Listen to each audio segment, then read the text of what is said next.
राजन जी घर में दाखिल हुए तो एक 5 साल की प्यारी और खूबसूरत सी लड़की को गोद में लिए हुए थे, जिसे राजन जी के साथ देखकर सुनीता जी का पारा हाई हो गया। वो गुस्से से तमतमाते हुए बोली, इसको क्यों लेकर आए हैं आप यहाँ? 2 दिन से आप गायब थे और आज 2 दिन बाद वापस आए हैं, तो वे भी सुमन की बेटी को लेकर। तो इसका मतलब आप सुमन से मिलने गए थे, वो भी मुझे बिना बताए। राजन जी गुस्से में बोले, चुप हो जाओ सुनीता, अगर फालतू की सामान चलाई तो मुझसे बुरा कोई नहीं होगा। और कान खोलकर सुन लो, सेजल आज से यही रहेगी। ये सुनकर सुनीता जी राजन जी को गुस्से में घूरते हुए बोली, क्यों? यहाँ क्यों रहेगी? इसकी माँ है ना, उसके साथ रहेगी। राजन जी नम आंखों से बोले, जब इसकी माँ इस दुनिया में होगी तभी तो ये उसके साथ रहेगी। सुमन इस बच्चे को मुझे सौंप कर इस दुनिया को छोड़कर हमेशा हमेशा के लिए चली गई। ये सुनकर सुनीता जी धम से सोफे पर बैठ गई। आखिर सुमन उनकी सगी बहन जो थी, आंखों में आंसू आ गए। कुछ देर ऐसे ही बैठी रही, फिर उठकर अपने कमरे में चली गई। राजन जी सेजल को लेकर सोफे पर बैठ गए तो कमरे के दरवाजे पर खड़ी राजन जी की 10 साल की बेटी अदिति दौड़कर अपने पिता के पास आई और बोली, बाबा जी ये कौन है? तो राजन जी ने सेजल के सर पर हाथ फेरते हुए कहा, बेटा ये तुम्हारी छोटी बहन सेजल है और आज से ये हमारे साथ इस घर में रहेगी। अदिति राजन जी की इकलौती बेटी थी और हमेशा अपने छोटी बहन भाई के लिए तरसती थी। पड़ोस के बच्चों के पीछे पीछे घूमती थी। सेजल को देखकर उसके चेहरे पर एक प्यारी सी मुस्कान आ गई। वे तो ये सोचकर ही खुश हो गई थी कि अब उसके पास भी खेलने के लिए उसकी छोटी बहन है। वे सेजल को मुस्कुराते हुए देखने लगी और प्यार से उसका हाथ पकड़ लिया।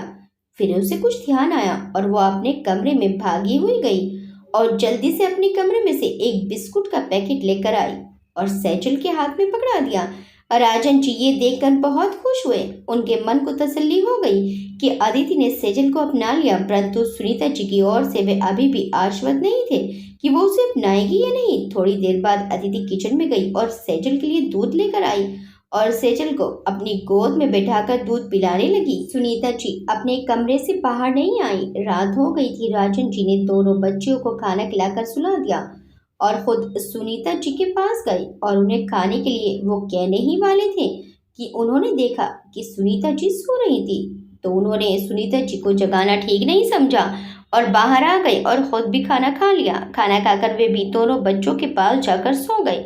अगले दिन सुबह उनकी आंख खुली तो सुनीता जी किचन में नाश्ता तैयार कर रही थी और राजन जी फ्रेश होने के लिए चले गए और नहाकर बाहर आए तो सुनीता जी ने उन्हें चाय दे दी और उनके पास बैठकर बोली, सुमन तो अब रही नहीं, तो अब इसका क्या करोगे? राजन जी ने हैरान होकर सुनीता जी की तरफ देखा और पूछा, क्या मतलब इसका क्या करोगे? सेजल अब हमारे साथ रहेगी? सुनीता जी नाक सुकोड़ कर बोली, मैं इसको अपने साथ नहीं रखना चाहती। अच्छा होगा कि आप इसे किसी अनाथ आश्रम में छोड़ आए। राजन जी चाय का कप टेबल पर रखते हुए गुस्से में बोले, तुम्हारा दिमाग खराब हो गया है? इतनी छोटी सी मासूम बच्ची को मैं अनाथ आश्रम में छोड़ आऊं? ये मेरे जीते जी हरगिज नहीं हो सकता। सेजल आज से मेरी बेटी है और वो अब हमारे साथ रहेगी, तुम्हें पसंद हो या ना हो। और अब इस बारे में मैं कुछ नहीं सुनना चाहता। ये कहकर राजन जी वहां से उठकर अदिति के कमरे में गए तो देखा अदिति सोती हुई सेजल का सिर प्यार से सहला रही थी। राजन जी की ये देखकर आंखों में आंसू आ गए। जहां उनकी पत्नी अपनी सगी बहन की बच्ची को अपनाने के लिए तैयार नहीं है, वहीं उनकी बेटी सेजल को कितना प्यार कर रही थी। वो अदिति के पास बैठ गए और अदिति के सर पर हाथ फिराते हुए बोले, बेटा अदिति, क्या मैं सेजल को कहीं और छोड़ आऊं? तो अदिति ने अपनी प्यारी सी आंखों से अपने बाबा को देखा और बोली, बाबा सेजल मेरी बहन है और अब मैं इसे कहीं नहीं जाने दूंगी। मैं अपनी बहन को बहुत प्यार से रखूंगी, कभी इसके साथ झगड़ा नहीं करूंगी। आप ऐसा दोबारा मत बोलना वरना मैं रोने लगूंगी। राजन जी ने अदिति को अपनी बाहों में भर लिया। सेजल भी उठ गई थी तो अदिति उसे वॉशरूम में ले गई और उसको ब्रश कराकर नहला धुलाकर उसके बैग से कपड़े निकालकर पहना दिए और उसके बाल बनाकर बाहर लाकर उसे डाइनिंग टेबल पर बैठा दिया। इतने में राजन जी ने उन दोनों को नाश्ता दे दिया। अदिति ने सेजल को नाश्ता कराकर खुद भी नाश्ता कर लिया। सुनीता जी को अदिति का सेजल के साथ घुलना मिलना बिल्कुल भी पसंद नहीं आ रहा था। अदिति की छुट्टियां चल रही थी। नाश्ता करने के बाद अदिति उसे अपने रूम में ले गई और अदिति के साथ अपने सारे खिलौने निकाल कर खेलने लगी। राजन जी खुश थे कि अदिति सेजल के साथ घुल मिल गई है। समय बीतता रहा। अदिति सेजल को अपनी छोटी बहन की तरह बहुत प्यार करती थी। राजन जी ने सेजल का एडमिशन भी अदिति के स्कूल में करा दिया और पिता के नाम की जगह अपना नाम लिखा दिया, क्योंकि सुमन एक बिन बिहाई माँ थी और सेजल के पिता अपनी जिम्मेदारी से मुंह मोड़कर सुमन को अकेला छोड़कर चले गए थे। सुमन ने अपनी बेटी को अकेले पाला और अब उसे अकेला ही इस दुनिया में छोड़कर चली गई। अदिति और सेजल दोनों साथ साथ स्कूल जाती और साथ साथ खेलती। सेजल अदिति के साथ काफी घुल मिल गई थी, परंतु सुनीता जी ने उसे अभी तक अपनाया नहीं था।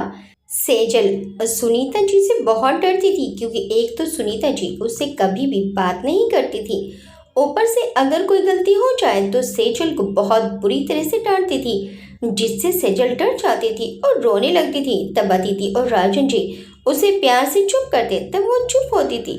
सेजल की माँ तो उसे इस दुनिया में छोड़कर चली गई, परंतु उसके जाने के बाद सेजल को अदिति के रूप में एक नई माँ मिल गई, जो सेजल को बड़ी बहन के साथ साथ माँ की तरह प्यार करती थी और सुनीता जी के बुरा भला कहने पर उसकी ढाल बन जाती थी। अदिति और राजन जी के सेजल को प्यार करने की वजह से सुनीता जी की नफरत सेजल से दिन प्रतिदिन बढ़ती जा रही थी। वो जब भी मौका मिलता तो उसे ताने देने और डांटने फटकारने से बाज नहीं आती थी।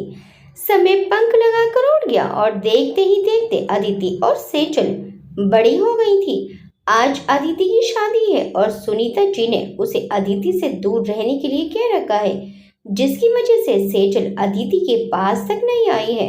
अदिति ने बहुत बार बुलाकर भेजा, पर उसने काम का बहाना बना दिया।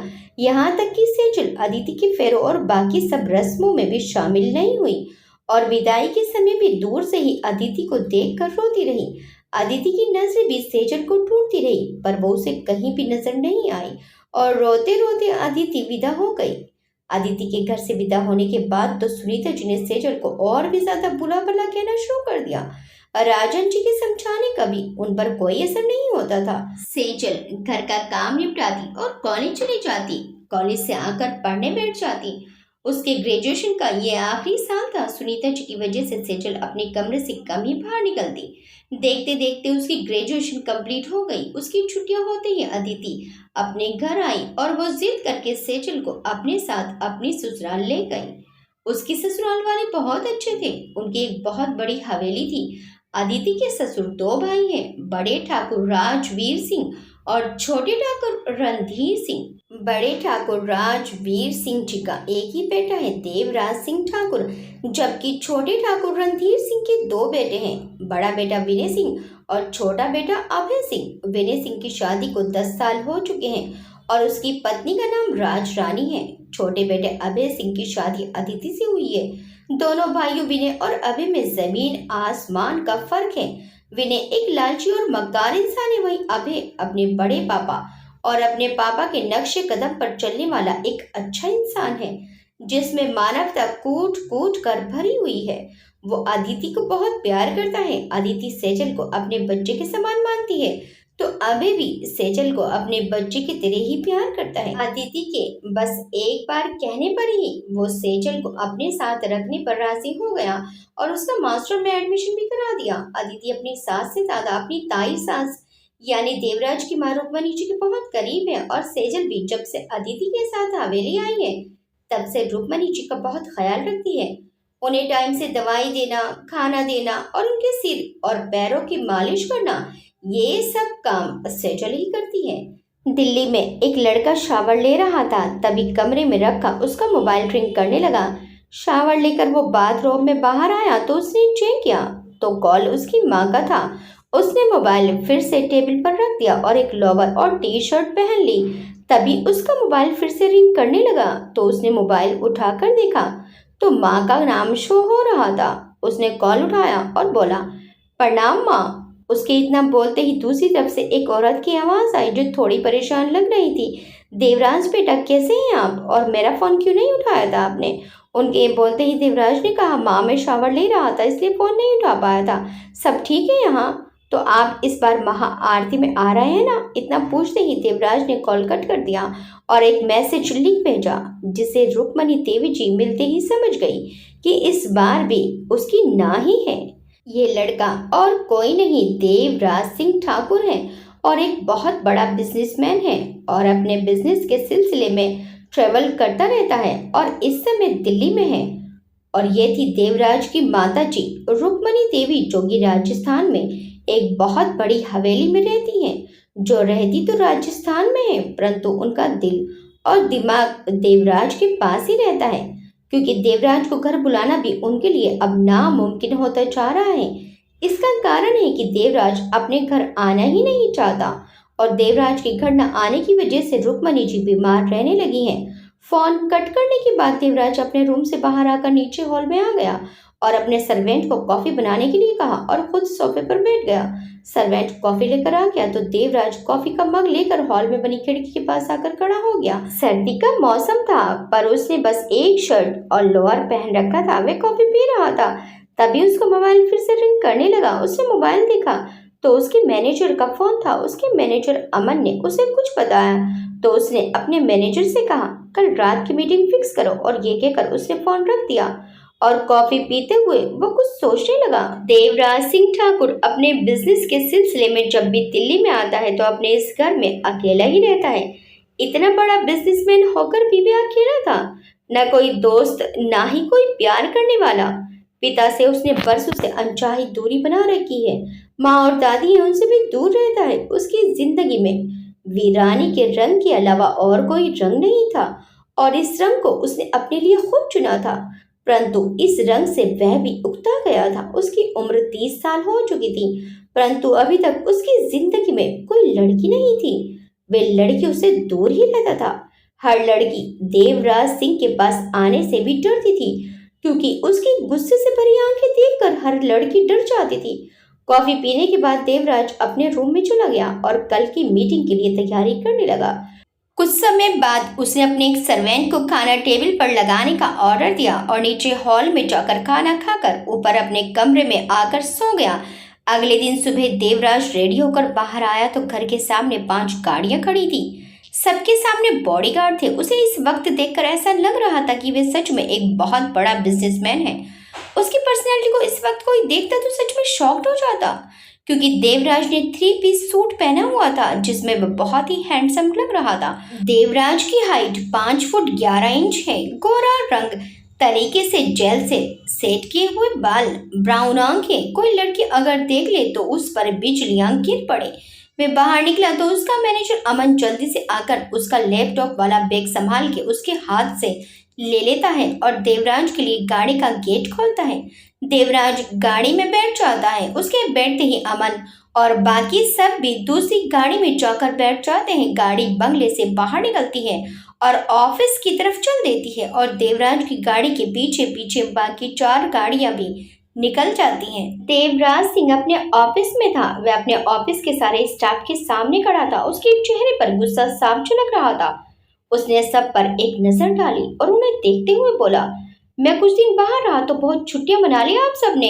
शायद मेरे यहाँ ना होने का आप लोगों ने गलत मतलब निकाल लिया और फायदा भी उठा लिया। मेहता जी वे पेपर ले आए जो मैंने आपसे लाने को कहा था। उसके ऐसे बोलते ही एक बूढ़े से आदमी ने जल्दी से लाकर उसे एक पेपर पकड़ा दिया।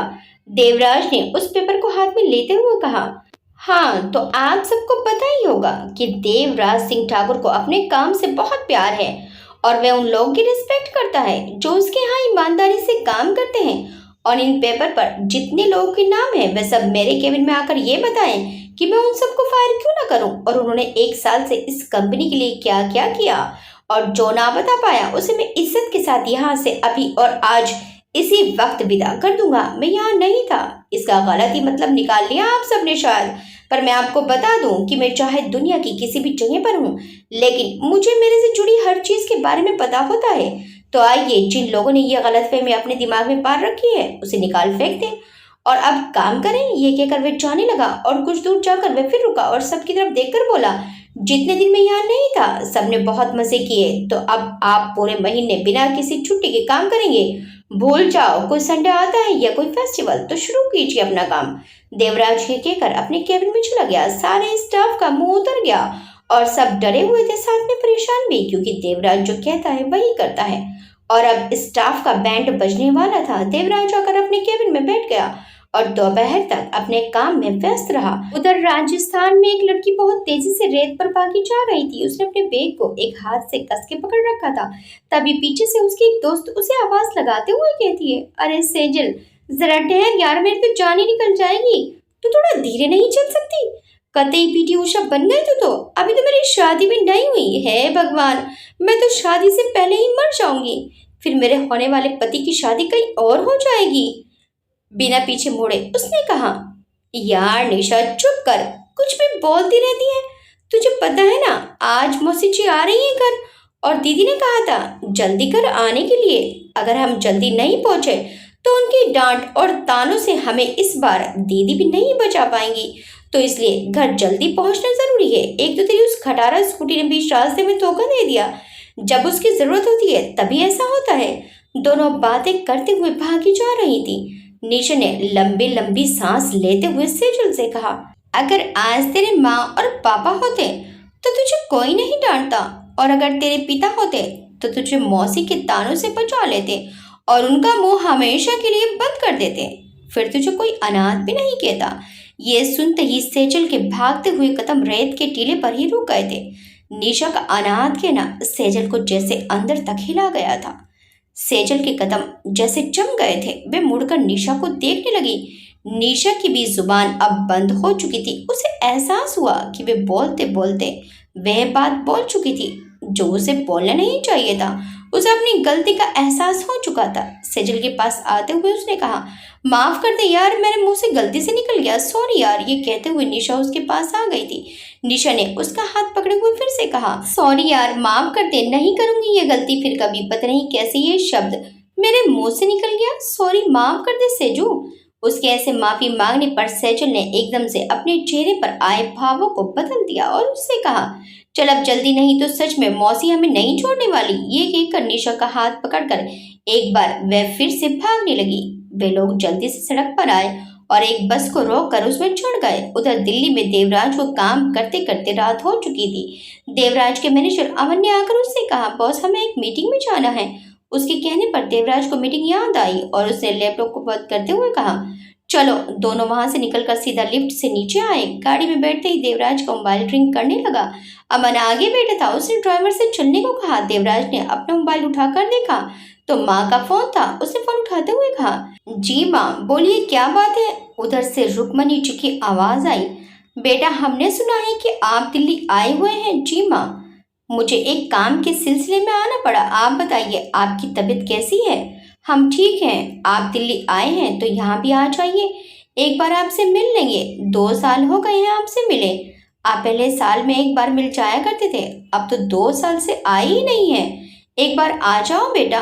माँ, मेरे पास जब वक्त होगा मैं आ जाऊंगा, आप परेशान ना हो। वैसे भी कल मैं वापस चला जाऊंगा। एक बार आ जाओ, मिल जाओ, बस कुछ वक्त के लिए ही आ जाओ बेटा। रुक्मणी जी ने इतना ही कहा था कि तभी देवराज को एक आवाज सुनाई दी, आंटी जी, चलिए, क्या कर रही हैं आप, खाना खा लीजिए। ये आवाज सुनकर देवराज को थोड़ा अजीब लगा। उसने अपनी माँ से पूछा, माँ, ये किसकी आवाज है। रुक्मणी जी ने उससे कहा, ये तेरी अदिति भाभी की बहन है, 2 साल से यहीं रहती है, सबका ध्यान रखती है, बड़ी प्यारी बच्ची है। अच्छा ठीक है माँ, मैं आपसे बाद में बात करता हूँ। ये कहकर देवराज ने कॉल कट करके फोन पॉकेट में रख लिया। उधर रुक्मणी जी के कमरे में सेजल प्लेट लेकर खड़ी थी। अरे आप खड़ी क्यों है बेटा, आ जाओ। सेजल उनके सामने प्लेट रखते हुए बोली, आप खाना खा लीजिए, फिर मैं आपके पैरों की मालिश कर दूंगी। बेटा, मासा ने खाना खा लिया। जी आंटी जी, उन्होंने खा लिया। उसके एक कहने पर रुक्मणी जी खाना खाने लगी। सेजल ने उन्हें खाना खिलाया और उसके बाद उनके पैरों में मालिश करना शुरू कर दी और मालिश करके उनके कमरे से बाहर आ गई। सेजल जा रही थी तभी उसके सामने एक लड़का आकर रास्ता रोक कर खड़ा हो गया। उसे देखते ही सेजल ने अपना रास्ता बदल लिया, पर वे वापस आकर उसके रास्ते में आ गए। यह देखकर सेजल ने कहा, विनय जी, हमारा रास्ता छोड़िए। विनय ने अपने कदम उसकी तरफ बढ़ाते हुए कहा, भाई की साली साहिबा, भूख तो मुझे भी बहुत लग रही है, तो मुझको भी अपने नाजुक हाथों से खाना खिला दो। सच में मेरे मन और मेरे पेट को बहुत शांति मिलेगी। सेजल ने अपने कदम पीछे खींचते हुए कहा। इतनी ही भूख है तो रुकिए, अभी खिला देते हैं आपको। उसने दूर जा रही एक औरत को जोर से आवाज देकर कहा। राज रानी दीदी जरा सुनिए। इतना सुनते ही विनय सेजल से कुछ दूर खड़ा हो गया। राज रानी सेजल की आवाज सुनकर उसके पास आकर बोली। हाँ सेजू बोल, क्या हो गया? सेजल ने विनय की तरफ देखते हुए कहा। राज दीदी आपके पति को बहुत भूख लगी है, जरा आप उनके लिए खाना मंगवा देंगे? हमें कुछ काम है तो हम अपने कमरे में जा रहे हैं। ये कहकर सेजल वहां से चली गई। राज रानी ने विनय की तरफ देखते हुए कहा। चलिए हम आपके लिए एक नौकर के हाथों खाना भिजवाते हैं। राज रानी के ये कहने पर विनय वहां से गुस्से में चला गया। राज रानी विनय की पत्नी तो है, पर दोनों के संबंध ठीक नहीं है। सेजल जब से यहाँ आई थी तब से विनय सिंह ठाकुर की गंदी नजर उस पर थी, पर सेजल कुछ न कुछ करके अपने आप को विनय के रास्ते से दूरी रखती थी और ना ही वे ज्यादा उसके सामने आती थी, पर विनय उसके नजदीक आने का कोई मौका नहीं छोड़ता था। सेजल ने अपने कमरे में आकर दरवाजा अंदर से बंद कर चैन की सांस ली। सेजल ने अपने हाथ पर लाया एक नंबर अपने मोबाइल में सेव किया और उसे देखकर बोली। कल हम आपको सरप्राइज देंगे आंटी जी। ये कहते हुए वे मुस्कुरा दी। सेजल ने रुक्मणी जी और देवराज की बातें सुन ली थी, इसलिए वे कुछ करने का प्लान बना रही थी। अभी वे कुछ सोच ही रही थी, तभी उसके दरवाजे पर किसी ने दस्तक दी। उसने दरवाजा खोला तो उसकी बहन अदिति एक प्लेट और पानी का गिलास लिए खड़ी थी। उसने जल्दी से प्लेट और पानी का गिलास उसके हाथों से लेते हुए कहा। दीदी क्या जरूरत है आपको इतना चलकर आने की? डॉक्टर ने आपको मना किया है ना कि इस हालत में आपको ज्यादा नहीं चलना चाहिए, फिर क्यों आए? आप मुझे बुला लेती। ये कहते हुए उसने अदिति को वहीं अपने बिस्तर पर बैठा दिया। अदिति प्रेग्नेंट थी और उसका 9वां महीना चल रहा था, पर उसे देखकर ऐसा नहीं लगता था। वो काफी कमजोर थी, इसलिए डॉक्टर ने उन्हें प्रॉपर रेस्ट और अच्छा खान पान बोला था। सेजल उसका पूरा ध्यान रखती थी, क्योंकि बचपन से अब तक अदिति में ही उसे माँ का प्यार नजर आया था और उसे माँ का प्यार मिला भी था। अदिति ने बिस्तर पर बैठते हुए उससे कहा। क्या करें, पूरे दिन तुम और ये हम पर चीलों और गीतों की तरह नजर जमाए बैठे रहते हो, तो क्या करूं? अब कहीं जाने नहीं दोगे तो इंसान तो बेचारा बोर ही हो जाएगा। सेजल ने अदिति के पैरों को बिस्तर पर संभाल कर रखते हुए कहा। अच्छा तो आप बोर हो रही थी? जीजा जी कहाँ हैं? वे अपनी ड्यूटी क्यों नहीं कर रहे हैं? उसके इतना बोलते ही पीछे से अदिति के पति अभय ने कहा। अरे साली साहिबा जी, हमारा बस चले तो हम अपनी श्रीमती को अपनी गोदी में ही बिठा कर रखें, पर क्या करें, वे हमें बैठने नहीं देती, अपने पास काम पर भगा देती है।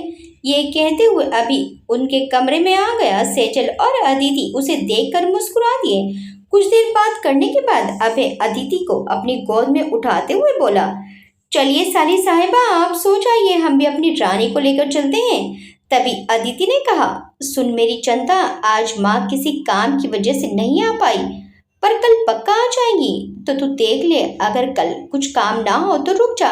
अदिति की बात सुनकर सेजल ने हाँ में गर्दन हिला दी। अबे ने उसे गुड नाइट कहा और अदिति को वहां से लेकर चला गया। दूसरी तरफ देवराज अपने बंगले पर पहुंचा तो बारिश हो रही थी, इसलिए एक सर्वेंट उसकी गाड़ी रुकते ही छाता खोलते ही गाड़ी के पास आ गया। देवराज गाड़ी से उतरकर छाते में अंदर आ गया। छाता रखते हुए सर्वेंट ने कहा। साहब खाना लगा दूं? तो देवराज ने ऊपर कमरे में जाते हुए कहा। नहीं, आप बस एक कॉफी बनाकर भिजवा देना। ये कहकर देवराज वहां से चला गया। नौकर भी उसके मुताबिक कॉफी बनाने चला गया। देवराज कमरे में आया और अपने कपड़े चेंज कर बिस्तर पर बैठ गया। उसने अपने साथ लाई फाइल को खोलकर देखा और उस पर काम करने लगा। एक नौकर आया और कॉफी रखकर चला गया। देवराज काम करते हुए कॉफी पी रहा था और बाहर बहुत तेज बारिश हो रही थी। जिस बारिश के होने से देवराज को कुछ नहीं हो रहा था, वहीं दूसरी तरफ राजस्थान में सेजल बारिश देखकर मुस्कुराई जा रही थी। उसने अपना हाथ खिड़की से बाहर बढ़ाकर बारिश के पानी को लेकर कहा। कितना खूबसूरत एहसास होता है बारिश की बूंदों का। ये कहते हुए सेजल बारिश के पानी से खेलने लगी। वहीं जब बारिश की कुछ बूंदें जाकर देवराज के ऊपर गिरी तो उसने गुस्से में कहा। नफरत है मुझे बरसात से, हर चीज को भिगो देती है, मेरे पेपर गीले हो गए। ये कहते हुए उसने खुली हुई खिड़की को बंद कर दिया। एक तरफ देवराज है जिसे बरसात और बारिश के पानी से चिढ़ है, और वहीं दूसरी तरफ सेजल जिसे बरसात बहुत पसंद है। अगली सुबह रुक्मणी जी अपनी सास यानी देवराज की दादी कलावती जी के साथ बैठी थी। रुक्मणी जी को उदास देखकर कलावती जी ने पूछा, क्या बात है रुक्मणी, बहुत उदास हो? देवराज ने आने से मना कर दिया होगा। इस लड़के ने तो घर न आने की कसम खा ली है। लाइए आप मुझे फोन मिला कर दें, मैं करती हूँ उससे बात। देखिए कैसे नहीं आता। बात कहते कहते दादी माँ को गुस्सा आ गया था। माँ आप रहने दीजिए, आप गुस्सा मत कीजिए, मुझे पता है आपके कहने से वह आ जाएगा, लेकिन फिर कहेगा कि माँ ने मुझे बुलाने के लिए दादी को आगे कर दिया। दादी गुस्से में बोली, आप डरती होंगी उससे, हम नहीं डरते। बिल्कुल अपने दादा पर गया है, किसी की नहीं सुनता, जो मन में आता है करता है। एक बार जरा उसे यहाँ आने दीजिए। अब की बार अगर मैंने भी उसे सीधा नहीं किया तो मेरा नाम भी कलावती नहीं। दादी के इसे अकड़कर कहने पर रुक्मणी जी मुस्कुराते हुए बोली, ठीक है माँ, एक बार वे आ तो जाए, अभी आप अपना गुस्सा बचा कर रखिए। कलावती जी ने लंबी सांस लेते हुए कहा, हाँ सही कह रही हैं आप। इन दोनों की बातें थोड़ी देर पहले आई सेजल ने भी सुन ली थी और वो मनी मन कहने लगी, आप दोनों की दुआ आज ही पूरी हो जाएगी। सेजल अदिति के कमरे में चली गई। अभी अदिति की माँ और पापा को लेने गया था। सेजल अदिति के पास बैठी उसके पैरों की मालिश किए जा रही थी। प्रेगनेंसी की वजह से पैरों में सूजन आ गई थी। उसके पास ही हवेली की नौकरानी चंपा खड़ी थी, जो बचपन से ही हवेली में काम करती थी और हवेली में ही पली बड़ी थी। उसने अदिति को देखते हुए पूछा, छोटी भाभी आपकी माता जी कितने दिनों के लिए आ रही हैं इस बार? उसके ये पूछने पर अदिति ने उसकी तरफ देखकर बोला, क्यों, आप क्यों पूछ रही हैं चंपा जी? तो चंपा ने लंबी सांस लेते हुए कहा, क्या बताऊं आपको छोटी भाभी, इस घर में ऐसा कोई नहीं और तो भी जिससे मुझे डर लगे, पर आपकी माता जी के आने का सुन के पता नहीं क्यों मेरी तो सांस ही अटक जाती है। वो जैसे सेजू दीदी को हर पल हर बात पर सुनाती रहती हैं। बाप रे, मेरी तो जान मुंह तक आ जाती है। वो तो सेजू दीदी हैं जिनका इतना पक्का जिगरा है, नहीं तो कोई और होता तो कब का या तो इन्हें मार डालता या खुद को मार डालता। पता नहीं क्या खाती हैं जो बस आग ही उगलती हैं। बुरा मत मानना छोटी भाभी, पर मुझे बिल्कुल अच्छा नहीं लगता जब मौसी जी ऐसे सेजू दीदी को ताने देती हैं। कसम से मैं होती ना।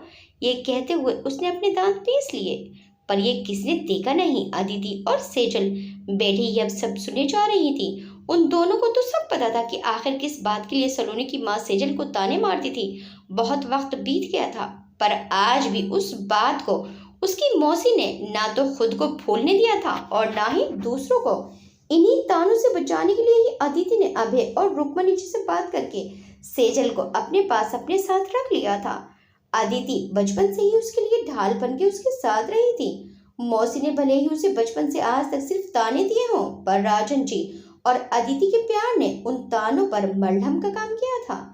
इसीलिए उसे फर्क तो पड़ता था, पर वो अपने दिल पर नहीं लगने देती थी। आज फिर मौसी जी के आने से वो डर तो रही थी, पर उसे पता था कि उसकी दीदी है उसके लिए। तभी एक नौकर ने आकर कहा, छोटी भाभी आपके घर वाले आ गए हैं।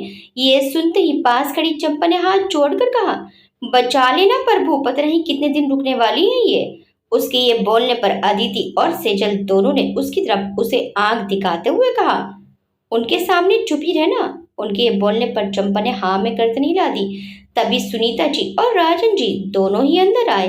सुनीता जी ने जैसे ही सेजल को अदिति के पास देखा तो गुस्से से फट पड़ी और उसे देखते हुए बोली, अरे ये यहाँ क्या कर रही है इसके पास? ऐसे वक्त में अपना मनहूसा यहाँ लेकर मेरी बेटी के पास क्यों बैठी है? उठ यहाँ से, खुद के पिता का पता नहीं, मरते वक्त वो हमारे गले में बांध के चली गई। अब क्या चाहती है? तेरी मनहूसियत मेरी बेटी के बच्चे को भी खा जाए। उनके ऐसे बोलने पर सेजल की आंखें भर आई थी। राजन जी ने उन्हें रोकते हुए कहा, अरे शांत हो जाओ, क्या बोले जा रही हो? उनकी बात बीच में काटते हुए सुनीता जी ने कहा, अरे आप चुप करो, अगर आपको इसे अपनी नजरों के सामने रखना है रखो, पर ये मेरी बेटी के सामने ना ही आए तो इसके लिए अच्छा होगा। अरे अभी तक बेटी है, चल उठ निकल यहाँ से, और मेरी बेटी के आसपास भी दिखाई मत देना। उनके ऐसे दुत्कारने से सेजल उठ के रोते हुए वहां से भाग गई। उसके जाते ही सुनीता जी जैसे अंदर आने को ही वैसे ही अदिति ने हाथ के इशारे से उन्हें वहीं रोकते हुए कहा, माँ आपने आते ही फिर से शुरू कर दिया। आज तक आप खुद को सुधार नहीं पाई। अरे क्या बिगाड़ा है उसने आपका? क्या कर दिया उसने ऐसा जो आप उसे ऐसे ताने मारती हैं जब आती हैं? उसे ऐसे ही रुला के जाती हैं, पर इस बार बस अगर आपने उसे कुछ भी कहा जब तक यहाँ है तो सोच लेना मैं आपकी शक्ल भी नहीं देखूंगी। तो सोच लो क्या करना है आपको। अदिति के ऐसा कहने पर उन्होंने मुंह बना लिया। उधर दूसरी तरफ देवराज अपने ऑफिस में बैठा काम कर रहा था। देवराज की सेक्रेटरी मोना एक फाइल लेकर उसके पास आई और दरवाजे पर नॉक करते हुए बोली, सर मैं आई कम इन। देवराज ने बिना उसकी तरफ देखे कहा, यस। उसके इतना कहते ही मोना अंदर आई। उसने देवराज के सामने एक फाइल रखते हुए कहा, सर मैंने ये फाइल कंप्लीट कर दी है और लीना मैम आपका कॉन्फ्रेंस रूम में बैठी इंतजार कर रही हैं। ये सुनते ही देवराज को याद आया कि उसकी तो मीटिंग थी। वो जल्दी से अपना कोट उठाते हुए खड़ा हुआ और उससे बोला, तुम चलो। और अमन कहाँ है? आज सुबह से दिख नहीं रहा है। ये कहते हुए उसने अपना कोट पहना। मोना ने उसे देखते हुए जवाब दिया, सर आज सुबह अचानक उनकी माँ की तबीयत खराब हो गई इसलिए वो आज नहीं आए हैं। इतना सुनते ही देवराज ने बाहर जाते हुए कहा, मुझे किसी ने बताया क्यों नहीं? और अमन को जो भी जरूरत हो उसकी हेल्प करो।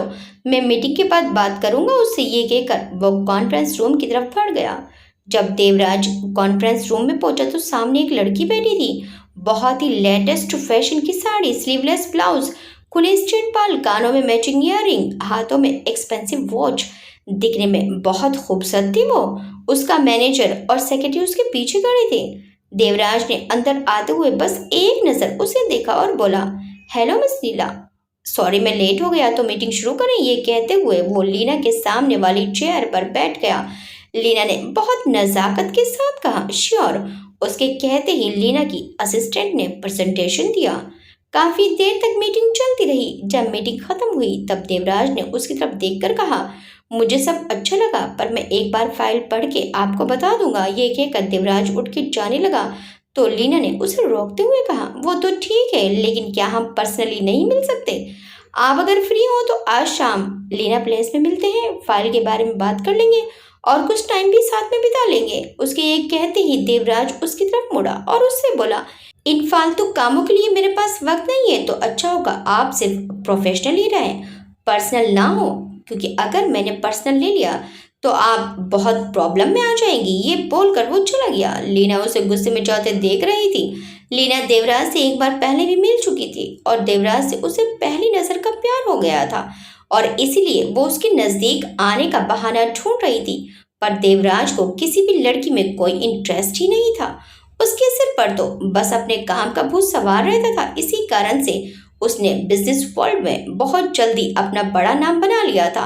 उधर सेजल मौसी के ताने सुनने के बाद अपने कमरे में आकर बिस्तर पर लेट गई और फूट फूट कर रोने लगी। कहाँ जाए वो अपनी इस फूटी किस्मत को लेकर। जब एक पिता ने अपनी जिम्मेदारी से मुंह मोड़ लिया तो उसे तो ताने सुनने ही पड़ेंगे और अब ये ताने ही उसका मुकद्दर बन गए हैं। बचपन से इन तानों को सुन सुनकर ही तो बड़ी हुई है, जिनसे उसका पीछा कभी नहीं छूटेगा। दिल में एक टीस सी उठ रही थी और अपनी माँ की बहुत याद आ रही थी। काश माँ होती तो अपने सीने में मुझे छुपा तो लेती। सेजल काफी देर तक रोती रही। उधर अदिति भी सेजल को लेकर काफी परेशान थी। अदिति ने कुछ सोचा और सेजल की दोस्त निशा को सेजल के लिए गाजर का हलवा बनाकर लेकर आने को कहा, क्योंकि सेजल को हलवा बहुत पसंद है और हलवे को देखकर ही उसका मूड ठीक हो जाएगा। शाम के समय राजस्थान में रेत पर बैठी सेजल सूरज को डूबते हुए देखे जा रही थी। आज जो भी सुनीता जी ने उससे कहा था वो उसके दिल को चुभ गया था। वो बेटी खामोशी से सूरज को एकटक देखे जा रही थी। तभी उसकी दोस्त निशा भागते हुए उसके पास आई। उसने उसे देखते हुए कहा, यहाँ बैठी है, मैं तो तुझसे मिलने हवेली गई थी पर पता चला तेरी वो खड़ूस मौसी आ रखी है। बाप रे, मुश्किल से खुद को बचा के आई हूँ पर तू यहाँ बैठी क्या कर रही है? ये सब उसने जोर जोर से सांस लेते हुए और उसके पास बैठते हुए कहा था। सेजल बिना उसकी तरफ देखे हुए बोली, तू क्या कर रही है यहाँ पर? अरे तेरे लिए अपने हाथों का बना गाजर का हलवा लेकर आई थी। इस बार सेजल ने उसकी तरफ देखते हुए कहा, कहाँ है हलवा? कहाँ है का क्या मतलब? अरे भाभी सब लेकर अपने पास रख ली। अब अगर तू जल्दी नहीं चली तो मुझे लगता है कि वो हलवा भाभी खत्म भी कर देंगी। चलेगी यह यहीं बैठी सूरज देवता को ताकती रहेगी। ये सुनते ही सेजल एकदम से उठी और उससे बोली, तो फिर बैठी क्या है ऊँट की तरह, चल उठ। ये बोल वो रेत पर भागते हुए उससे आगे निकल गई। सेजल हवेली आई तो सीधे अदिति के कमरे में गई। देखा तो वह हलवे का डिब्बा लिए खाए जा रही थी। उसने जल्दी से आगे बढ़ के डब्बा खिसका लिया और उससे बोली, बस करो दीदी, अभी आपकी तबीयत खराब हो जाएगी। ये कहते उसने हलवे का डिब्बा अदिति से छीन लिया। अरे सीधे सीधा क्यों नहीं बोलती चंदा रानी कि हलवा तेरी कमजोरी है, तू हलवे को किसी के साथ शेयर नहीं करती है, पर देख इसमें मेरा भी है। ये कहते हुए अदिति थोड़ा आगे बढ़ी तो सेजल ने डब्बा पीछे करते हुए कहा, जो भी हो आपने खा लिया, ये अब मेरा है, अब आप बैठो मैं आती हूँ। ये बोल के वो डिब्बा लेकर चली गई और अदिति उसे ऐसे देखकर खुश हो गई थी, क्योंकि सुनीता जी की वजह से सेजल का मूड जो खराब हो गया था इस हलवे की वजह से अब ठीक हो गया था। उधर दिल्ली एयरपोर्ट शाम के बाद देवराज दिल्ली से बाहर जा रहा था।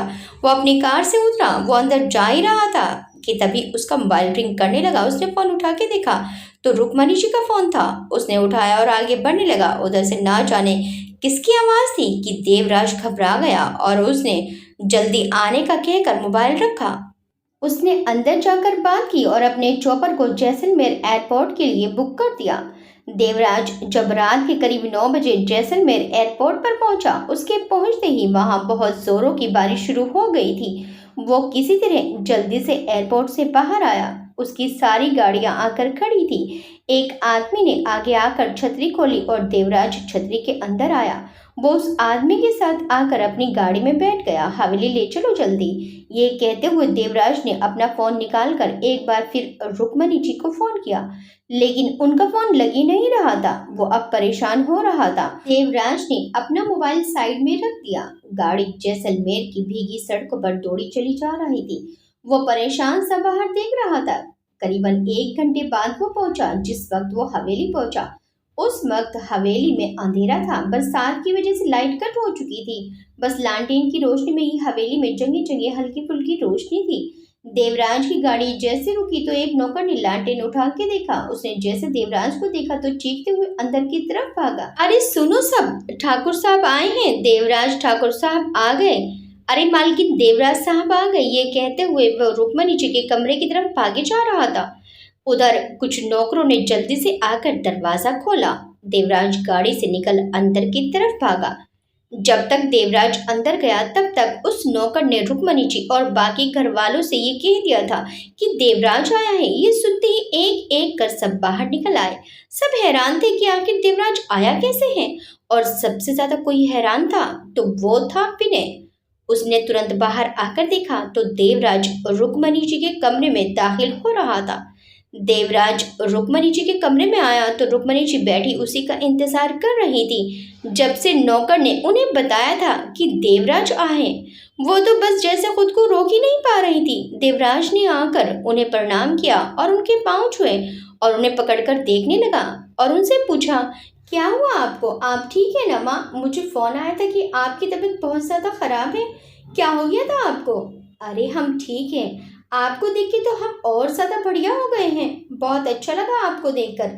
ये कहते हुए रुक्मणी जी ने उसे गले से लगा लिया। देवराज उनसे दूर होते हुए बोला, पर आपको हुआ क्या था? अरे कुछ नहीं, बस जरा सा बीपी बढ़ गया था। पर आपको किसने बताया कि हमारी तबीयत खराब है, जबकि ये बात तो किसी को नहीं पता हवेली में सिवाय सेजू। इतना कहकर वो खामोश हो गई और अपने दिमाग पर जोर देने लगी। तभी उन्हें याद आया कि किसी काम से सेजल उनका फोन ले गई थी बाहर और अभी तक वापस नहीं किया था।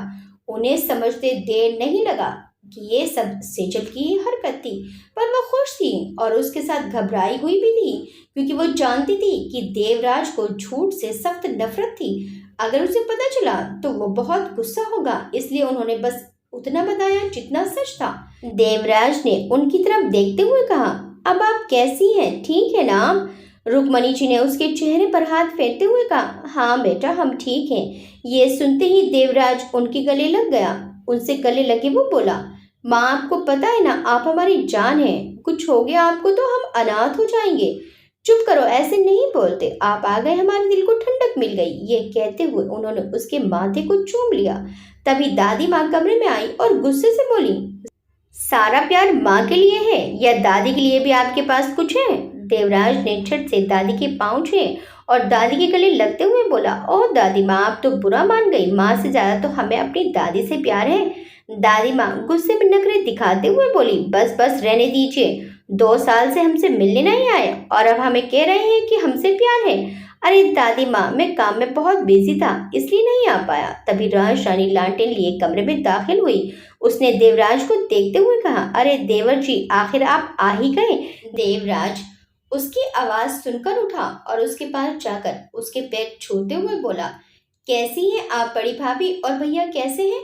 उसके ये पूछते ही पीछे से विनय आते हुए बोला, अरे छोटे, हम तो बहुत अच्छे हैं, तुम्हें देखकर और खुश हो गए। ये कहते हुए विनय देवराज के गले लग गया। देवराज ने उससे गले लगते हुए पूछा, चाचा चाची कहाँ हैं? वो लोग ऋषिकेश गए हैं स्वामी जी से मिलने, 2 दिन में आ जाएंगे। विनय की बात सुनकर देवराज ने उससे कहा, अच्छा ठीक है, मैं अदिति भाभी से और अजय भैया से मिलके आता हूँ। ये कहते हुए वो बाहर निकल गया। देवराज अंधेरे में ही बाहर की तरफ जा रहा था कि तभी पीछे से रानी ने उससे कहा, अरे देवर जी, कहाँ अंधेरे में जाओगे? आओ हम छोड़ते हैं आपको। ये कहते हुए रानी लालटेन लिए आगे चल दी और देवराज उसके पीछे।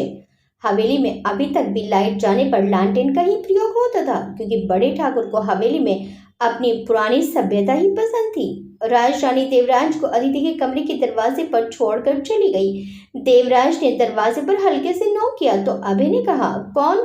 उसके कहने पर देवराज अंधेरे से लालटेन की हल्की सी रोशनी में अंदर आया। देवराज को देखकर अभय ने खुश होते हुए कहा, अरे भाई तुम, क्या बात है, तुम कब आए? ये कहते हुए उसने उसे गले से लगा लिया। देवराज ने भी उसे प्यार से गले लगा लिया। अदिति ने उसकी तरफ देखकर कहा, अरे देवराज भैया, आपने तो हमें सरप्राइज दे दिया। मुझे लगा कि मैं आपको दूंगी, पर आप तो एकाएक आ गए। अच्छा चलिए, अब आप आ गए हैं तो मेरा भी दिल लगेगा। उसके ये कहने पर देवराज मुस्कुरा के उसके पास आया और बोला, क्यों भाभी, भैया से अभी तक दिल नहीं लग पाया आपका, जो अभी मुझसे ही दिल लगाना है? ये कहते हुए वो उसके पास बैठ गया। अच्छा देवर जी, आते ही मुझसे मजाक शुरू कर दिया आपने। ये बताइए कैसे हैं आप? 2 साल हो गए थे आपको देखे और आप हैं कि आते ही नहीं है। अब आए हैं तो कुछ दिन रहना और अपने भतीजे को देख के जाना। आदित्य के बोलने पर देवराज ने सिर नीचे किए हुए ही कहा, नहीं भाभी, मैं कल शाम तक चला जाऊंगा, कुछ काम है तो इसलिए बस माँ से मिलने आ गया था। आदिति उसका हाथ पकड़कर बोली, भैया 2 साल बाद आए हो, रुक जाओ, कुछ दिन अपनों के साथ महाआरती हो जाए तो चले जाना, तब तक सबके साथ रह लो। नहीं भाभी, बहुत काम है, मुझे मीटिंग के लिए दिल्ली आना पड़ा था तो वहीं से आया, कल मैं वापस चला जाऊंगा, रुक नहीं पाऊंगा मैं भाभी। देवराज के ऐसे कहने पर अदिति ने इस बार उस पर जोर नहीं दिया। उसने बगल में खड़ी चंपा से कहा, चंपा जाओ, भैया को मेहमानों वाले कमरे में रुकवा दो, आज अभी इनका कमरा साफ नहीं है, और आते वक्त सेजल को बुला देना। ये लड़की तब से खाना लेने गई थी, न जाने कहाँ रह गई। उसके कहने पर चंपा देवराज के साथ बाहर चली गई। देवराज ने चलते हुए चंपा से पूछा, कैसी हो चंपा? चंपा ने बड़े खुश होते हुए कहा, हम तो बहुत अच्छे हैं भैया, आप कैसे हैं? सच में आप आए जैसे हवेली में रौनक आ गई हो। वो ये बोल ही रही थी कि तभी उसकी नजर सामने रुक्मणी जी के कमरे के बाहर खड़ी सेजल पर पड़ी। उसने उसे देखकर कहा, अरे सेजू दीदी, आप यहाँ हो? वहाँ छोटी भाभी आपको बुला रही हैं, जाएं आप, वो खाने के लिए बैठी हैं। सेजल ने उसकी तरफ बिना देखे हुए ही कहा, हाँ जा रहे हैं, पर उस खड़ूस डेविल को तो देख लें पहले। किसकी बात कर रही हो दीदी? अरे वही देवराज सिंह ठाकुर नाम है जिसका, जरा हम भी तो देखें उस डेविल खड़ूस अकड़ू दुष्ट दानव को। बड़ा सुना है उसके बारे में कि वो बहुत बड़ा राक्षस है, हम भी तो देखें राक्षसों की तरह उसके भी सींग हैं कि नहीं। पता नहीं कहाँ लुप्त हो चुका है, नजर नहीं आ रहा है। अब तो पक्का यकीन हो गया है हमें कि वो राक्षस ही है, क्योंकि आते ही लुप्त हो चुका है। ये कहते हुए वो वापस से रुक्मणी जी के कमरे में झांकने लगी। एक तो ये मुई लाइट भी चली गई, उस पर बरसात, न जाने कब आएगी लाइट, और कब मुझे उस राक्षस के दर्शन होंगे। सेजल अपने में ही बोले जा रही थी। उसे नहीं पता था कि देवराज उसके पीछे खड़ा है और सब सुन रहा था। चंपा की तो हालत खराब थी। उसे पता लग गया था कि सेजल ने शायद अंधेरे में गौर नहीं किया था कि देवराज उसके बगल में आकर खड़ा हो गया था और सेजल की सारी बातें सुन रहा था। चंपा ने घबराकर उससे कहा, दीदी छोड़ो ना, जाओ आप जाकर भाभी से मिल लो। पर सेजल ने तो जैसे ठान लिया था कि वो उस दुष्ट देवराज से मिलके जाएगी। उसने रुक्मणी जी के कमरे में झांकते हुए ही कहा, अरे ऐसे कैसे चले जाएं? आखिर आज देखने को मिला है तो देख कर जाएंगे, पता नहीं कब उस ईद के चांद के दर्शन हो। वैसे भी इतनी मुश्किल से मैंने उसे यहाँ बुलाया है, पता है कितना झूठ बोला और कैसे कैसे जुगाड़ लगाया, तब कहीं जाकर वो खड़ूस यहाँ आंटी जी से मिलने आया। बताओ कोई करता है ऐसा कि अपने माँ से ही ना मिलने आए। वो बोले जा रही थी और इधर चंपा के पसीने छूट रहे थे और देवराज खड़ा सब सुन रहा था। तभी अदिति के कमरे से अभय की आवाज आई, सेजल तुम्हारी दीदी बुला रही है, जल्दी आओ। ये सुनते ही सेजल जल्दी से अपने लेह को एक हाथ से पकड़ के खुले आंगन से बारिश में भीगते हुए भागी तो उसके पायल की झनकार देवराज के दिल को जैसे धड़का गई। वो भागती हुई सेजल को जाते हुए देख रहा था, पर उसे उसका चेहरा खुद भी ठीक से नहीं दिखाई दिया था। चंपा देवराज की तरफ मुंह बनाती हुई मुड़ी और उससे बोली, चले भैया। चंपा की तो हालत खराब थी। उसे पता था कि सेजल ने आते ही देवराज को अपना दुश्मन बना लिया है और अब वो सेजल को छोड़ने वाला नहीं है। चंपा देवराज को जल्दी से लेकर आई और मेहमानों के कमरे में छोड़ के वापस चली गई। चंपा जब अदिति के कमरे में पहुंची तो सेजल वहीं खड़ी थी और अदिति से बात कर रही थी। चंपा आते ही बोली, अरे सेजू दीदी, आपने क्या कसम खाई है कि जिंदगी में चैन से नहीं रहना? उसके ऐसे कहने पर अभय ने पूछा, क्यों चंपा क्या हुआ? अरे भैया क्या बताएं, ये आज खुद के पैर को कुल्हाड़ी पर मार के आई हैं। बताओ, देवराज भैया बगल में खड़े थे और सेजू दीदी ने उन्हें ना जाने क्या क्या कहा। ये तो अंधेरे में उन्हें देख नहीं पाई और बोल दिया, पर उन्होंने तो शायद अब तक मन में ठान लिया होगा कि वो सेजू दीदी को सबक सिखा के रहेंगे। चंपा के बताने पर अदिति ने मुस्कुरा के पूछा, क्या बोला इसने देवर जी को? चंपा आंखें बड़ी करके बोली, अरे ये पूछो भाभी, क्या नहीं कहा? डेविल, खुड़ूस, अकड़ू, दुष्ट, दानव, राक्षस और न जाने क्या क्या, ये भी कि इन्होंने उन्हें झूठ बोल के यहाँ बुलाया है। अब तो इन्हें कोई नहीं बचा सकता। उसके ऐसे कहने पर सेजल की तो हालत खराब हो गई। अदिति और अभय हंसे जा रहे थे। उधर कमरे में देवराज अपने शर्ट की बटन खोलते हुए बोला, अकड़ू, खड़ूस, दुष्ट, दानव, राक्षस और तो और हमसे झूठ भी बोला। तुम्हें तो हम बताएंगे सेजल, बहुत जबान चलती है ना तुम्हारी, हम बंद करेंगे उसे। सेजल अदिति के पैरों की मालिश करके तेल की कटोरी लेकर उसके कमरे से बाहर आ गई और अपने कमरे की तरफ बढ़ गई। लाइट अभी तक नहीं आई थी, बारिश हल्की हो गई थी पर अभी रुकी नहीं थी। रात काफी हो गई थी, सब सो गए थे। सेजल भी अपने कमरे में आकर सो गई। सेजल सुबह उठकर सबको आरती देकर चंपा और राज रानी के साथ नाश्ता तैयार करवा रही थी। उसने जल्दी से नाश्ता बनवाया और अदिति के कमरे में चली गई। जब वो उसके कमरे में पहुंची तो देखा अदिति रेडी होकर अपने कमरे में बैठी थी। अभय उसके पास बैठा लैपटॉप पर कुछ काम कर रहा था। उसने दोनों को देखते हुए पूछा, आप दोनों का नाश्ता यहीं ले आऊं मैं या जीजा जी आप सबके साथ ही खाएंगे? अदिति की प्रेगनेंसी की वजह से वो बाहर नहीं जाती थी, इसलिए सेजल उसे यहीं लाकर खिला देती थी। आदित्य ने उसे देखकर कहा, साली साहिबा आप इन्हें ही खिलाइए, मैं तो जा रहा हूँ अपने भाई के साथ खाने। जीजा जी, विनय जीजा जी तो है नहीं और आपके वो ठाकुर साहब का तो पता नहीं, बचे तो आप बोलो तो यही दीदी के साथ ले आऊं। सेजल के ये कहने पर अदिति ने कहा, क्यों देवराज भैया कहाँ है? वो इतनी सुबह कहाँ चले गए? इस पर सेजल ने उसे कहा, क्या पता रातों रात भाग गया हो। और ये बोल वो खुद ही हंसी। उसे ऐसे हंसते देख अदिति ने उसे मुंह बना के देखा। अभय ने उसे हंसते देखकर कहा, नहीं वो बड़ी माँ के कमरे में होगा, मैं देख कर आता हूँ। तुम एक काम करो, चंपा के साथ मेरा बाकी सबका और अपना खाना यहीं ले आओ, आज हम सब साथ में खा लेते हैं। ये बोल के वो चला गया। नीचे सेजल चली गई। उधर रुक्मणी जी के कमरे में जब अभय पहुंचा तो देवराज उनके कमरे में बैठा था। अपनी माँ के लिए उसने कमरे में ही नाश्ता मंगवा लिया था और उन्हें खुद अपने हाथों से खिला रहा था। तभी अभय ने उसे देखकर कहा, वाह आज तो बड़ी माँ की लॉटरी निकल गई, आज देवराज जी खुद उन्हें नाश्ता करा रहे हैं। उसकी आवाज सुनकर देवराज और रुक्मणी जी दोनों ने उसकी तरफ देखा। अभय अंदर आकर ताई जी के बगल में बैठ गया। अरे भाई, मैंने सोचा आज माँ को मैं ही नाश्ता करा देता हूँ। वैसे अभी दोपहर तक मुझे निकलना है क्योंकि शाम को राजेश्वर अंकल का फोन आया था, वो अपने किसी प्रोजेक्ट के लिए मुझसे बात करने आ रहे हैं, तो जाना जरूरी है। अच्छा चले जाना, चलो पहले हमारे साथ नाश्ता कर लो, फिर हम खुद तुम्हें एयरपोर्ट तक छोड़ आएंगे। अभय के कहने पर देवराज अपनी माँ को खाना खिला वहाँ से दादी के कमरे में गया तो दादी भी नाश्ता कर रही थी। देवराज ने दादी से कहा, दादी हम आज ही वापस जा रहे हैं, यह सुनकर दादी ने गुस्से में देवराज को देखकर कहा, क्यों जा रहे हैं आप इतनी जल्दी? इतने दिनों में आए हैं तो कम से कम कुछ दिन तो रुक ही जाते। हमें आपके लिए लड़की भी देखनी है। आखिर आप शादी कब करेंगे? हमने सोचा था इस बार जब आप आएंगे तो हम आपकी शादी करके अपनी जिम्मेदारी से मुक्त हो जाएंगे। देवराज ने दादी से कहा, दादी नहीं करनी है हमें शादी वादी।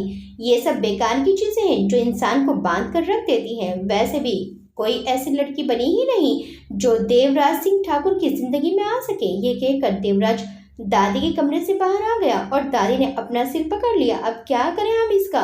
ये तो शादी के लिए तैयार ही नहीं है। कैसी अजीब बातें करता है। दादी बहुत देर तक बड़बड़ाती रही। देवराज नीचे हॉल में आया तो उसने देखा कि सब वहीं बैठे थे। अदिति की माँ और राजन जी भी आ गए थे। रात ज्यादा होने के कारण वो देवराज से मिल नहीं पाए थे।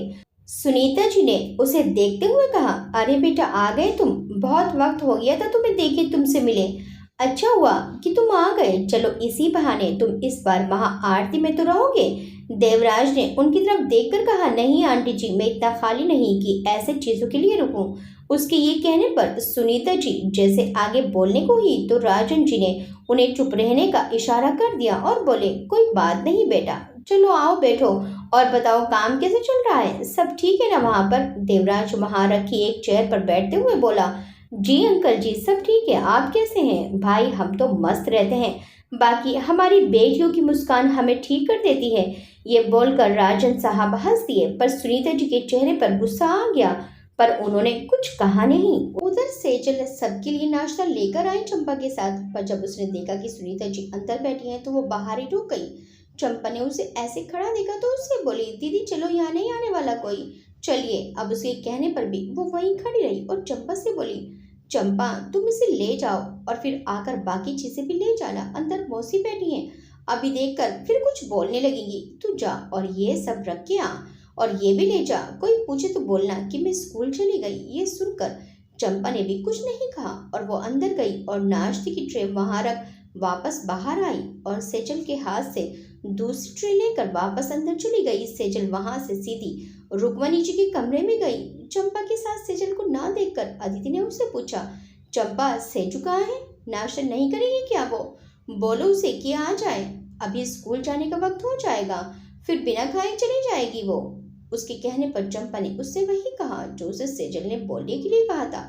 अदिति ने उसकी बातें सुनकर उससे कहा, पर अभी तक तो जाने का वक्त नहीं हुआ, तो इतनी जल्दी कैसे चली गई? सुनीता जी ने उसे देखकर कहा, छोड़ो ना बेटा, क्या लेने देना, चली गई तो चली गई, जाने दो। तुम नाश्ता करो, तुम्हें दवाइयाँ भी तो लेनी है। उसके कहने पर अदिति कुछ बोलने ही जा रही थी कि अभय ने उसे रोक दिया। वो भी उस वक्त शांत रही। उधर रुक्मणी जी के कमरे में जब सेजल पहुंची तो वो कोई किताब लेकर पढ़ रही थी। उसने अंदर आते हुए उनसे कहा, आंटी जी आपने दवाई ली अपनी? उसे देखते हुए रुक्मणी जी ने कहा, नहीं बेटा भूल गए, चलिए जल्दी से ले लीजिए। ये कहते हुए उसने दवाई और पानी उनकी तरफ बढ़ा दिया। रुक्मणी जी ने उसके हाथों से दवा पानी लिया और खा लिया। गिलास उसे देते हुए रुक्मणी जी ने उससे कहा, थैंक्स बेटा। उनकी बात पर सेजल ने उनकी तरफ देखकर कहा, दवाइयाँ तो मैं आपको रोज देती हूँ, पर आपने कभी तब तो नहीं कहा थैंक्स, तो आज क्यों? सेजल के बोलने पर रुक्मणी जी उसका हाथ पकड़कर उसे अपने पास बैठाते हुए बोली, थैंक्स इसलिए क्योंकि आपने मुझे मेरे बेटे से मिलाया और उसे यहाँ आने पर मजबूर कर दिया। थैंक्स बेटा, सच में मैं बहुत खुश हूँ। कुछ वक्त के लिए ही सही, वो आए तो सही। इस बात पर सेजल ने उनसे कहा, कुछ वक्त मतलब वो रुक नहीं रही है क्या?